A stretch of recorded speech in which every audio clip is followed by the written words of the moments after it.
In this video, we're going to summarize all the knowledge that you gained by doing the Desmos activities. So first of all, I want to remind you that the general form for a sine function is this. Y or f of x, however you want it, equals a sine of bx minus c close parenthesis plus d.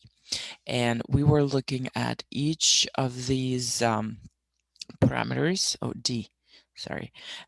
We were looking at each one of these parameters and what they do to the graph. How do they influence your graph? Now, the basic function, if you set set a equals to 1, b equals to 1, c equals to 0, and d equals to 0. I'd rather say when this happens, then your equation becomes y equal sine x. That's your basic sinusoid. Okay, so this is your basic sine function, and it looks like this. Okay, it starts at 0, like it's a periodic function, so the period starts at 0, ends at 2 pi, and also the range is between -1 and 1. And let's talk about what happens when these parameters change. Well, first of all, when your d is not 0, and if your d is positive, then your graph moves up or down depending on what d is. It moves vertically. We're going to say it has a vertical shift or a vertical displacement. So the shape of the graph does not change. It stays the same. The amplitude does not change. The period does not change. Everything stays the same. It just moves up or down when that d coefficient is not 0. Okay, so the d coefficient. Okay, so what happens when a is changing? When a is changing, then your graph, it stays in place. Like this one is actually shifted up, right? And we call, by the way, we call this line that goes through the middle of the function. So basically it's your line that function kind of wraps around, right? So it's equidistant from the maximum, and the minimum points that equidistant from that midline, right? So here, since when your function moved up, so did your midline. So midline goes through 2 right now. So the midline is y equals 2. Okay.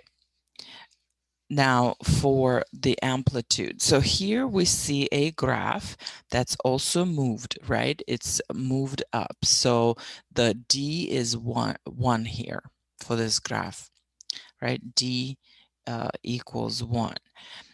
Now, also the amplitude of this graph changed, right? So it kind of stretched. So our basic function, it goes from the midline. It also goes 1 up and 1 down, 1 unit up, 1 unit down. When there is a coefficient in front, it can either stretch the graph, so it will go higher and lower. It will still kind of like this would still be a midline, but it was going to go up and down more or less, depending on what the value of a is. When a is greater than 1, then it's gonna go higher. When a is less than 1, then it's gonna go lower. Okay, so we call this distance from the midline to the highest point on the graph or the lowest point on the graph. Remember, they're the same. We call that distance amplitude, okay? And the amplitude, it's equals to A, okay? Whatever the absolute value of A is the value in front of sine right here.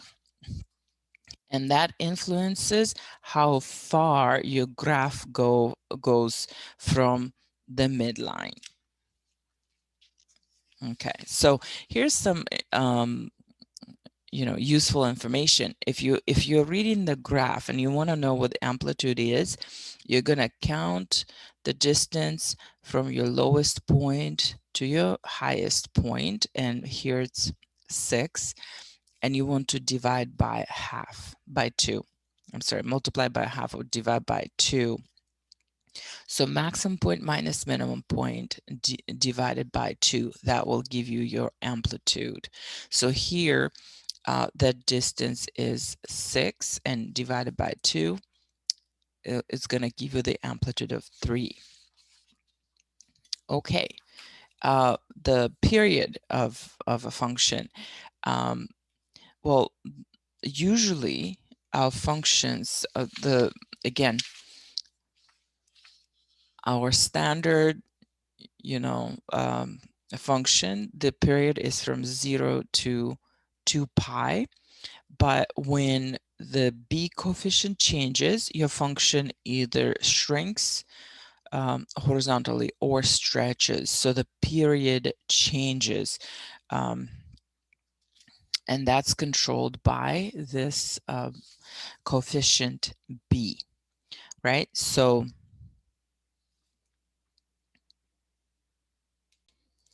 to find the period of the function when the b is not 1, you will use this formula. The period is, we're going to call basically notate period with p.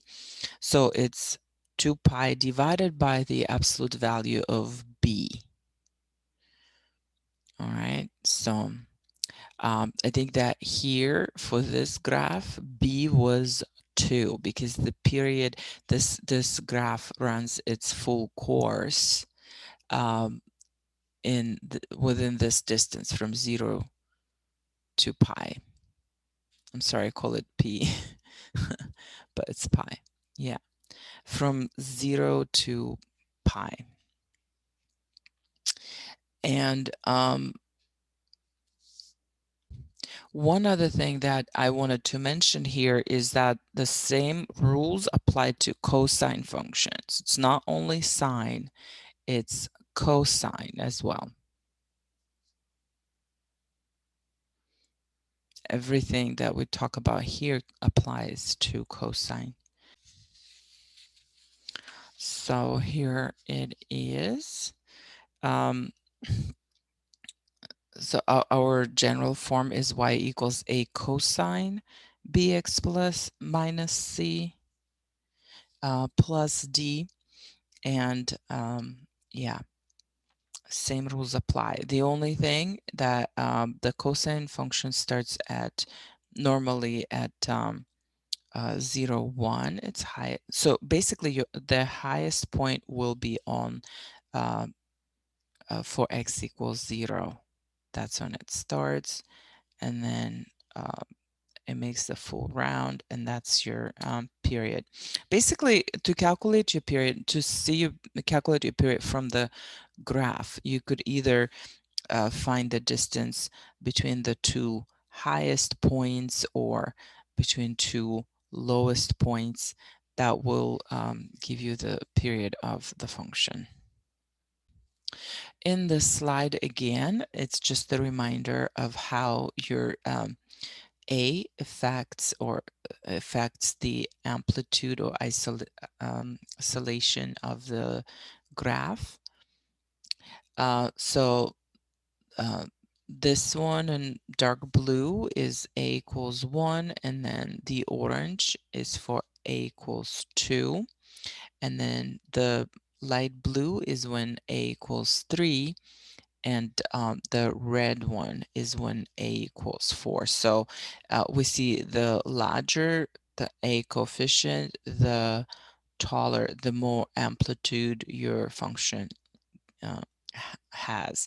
I don't want to say taller because it has more amplitude, so it goes further up and also further down, oscillates. This picture, again, it illustrates the change of the shrinkage or the stretch of the period. Okay, so here B is 2, and that's for the dark blue graph. And we see how the period actually, there is 2 periods in one. So the standard period is from 0 to 2 pi. And usually, and that's our orange function. It just does one full cycle within this period, but since your B is 2, it's doubled. So we have 2 of those cycles within that interval. And then when we divide x by 2 or multiply by a half, then your graph is actually stretches, the period stretches by 2, and we can get only half of the full cycle within this interval from 0 to 2 pi. And one other thing that we need to talk about is the phase shift. So here, when we add or subtract a value, inside the sine function. So basically we're changing the input as opposed to here when we just add a number on top of the function. So first we calculate the function, the argument stays the same, the input is just x, and then we add 2 on top here. That's we're not changing the argument. We're not changing the inside of the sine function. We add a value on top of it. And here we're changing the value inside. We're going to say we're changing the argument of the function. So what happens then? Your graph, it shifts left or right. And if you're adding or subtracting a number, it actually shifts to the right side. And if you're subtracting the number, it shifts to the left.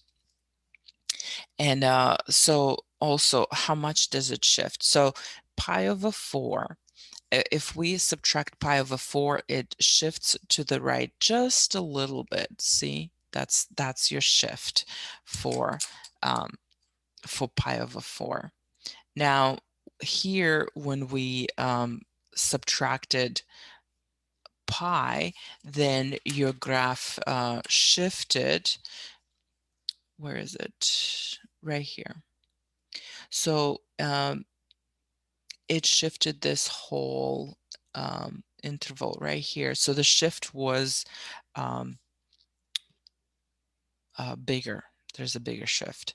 Okay, so again, when you subtract a number, shifts to the right. When you add, when there is a plus inside, it will shift to the left. That's one interesting feature. Another thing to mention here that you didn't get from your activity is that the shift occurs. What happens when you have both B and C in your equation? Because for these ones, so this is your equation. For these ones, B was 1 and only C was changing. That's the simplest case. But what happens when B is not 1? When it's not 1, then there is one more step you need to do in order to figure out the phase shift. The phase shift is actually C divided by B. Because what happens is you start with y equals a sine bx minus c plus d, right?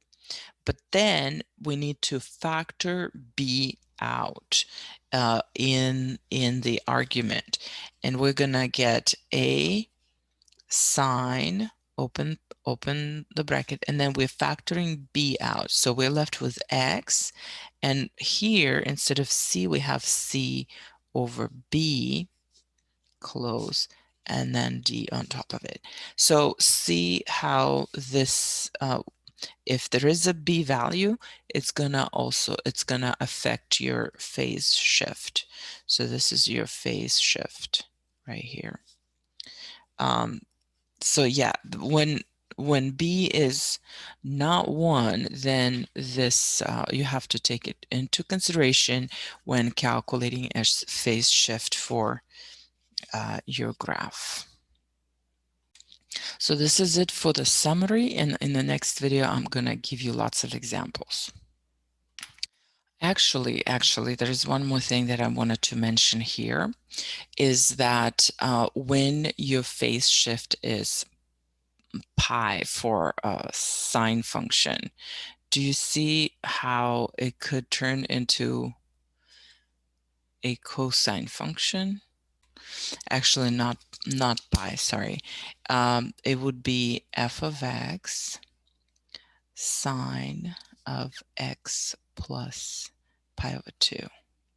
Would have to be pi over 2 to the left. So this is your sine function, moving it pi over 2 to the left. This is what it would be, what it would look like, right? And this is a cosine function, same as cosine function. So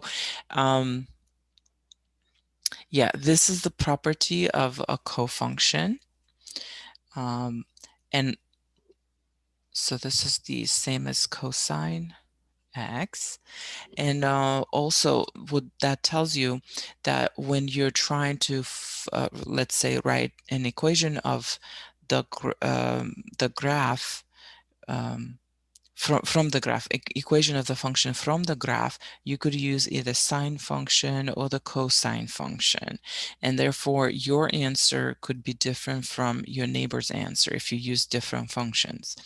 And this is another reason why they both are called sinusoids, because you can only use sine function even to express, you know, the graphs, describe the graphs of the cosine function. And now that's all.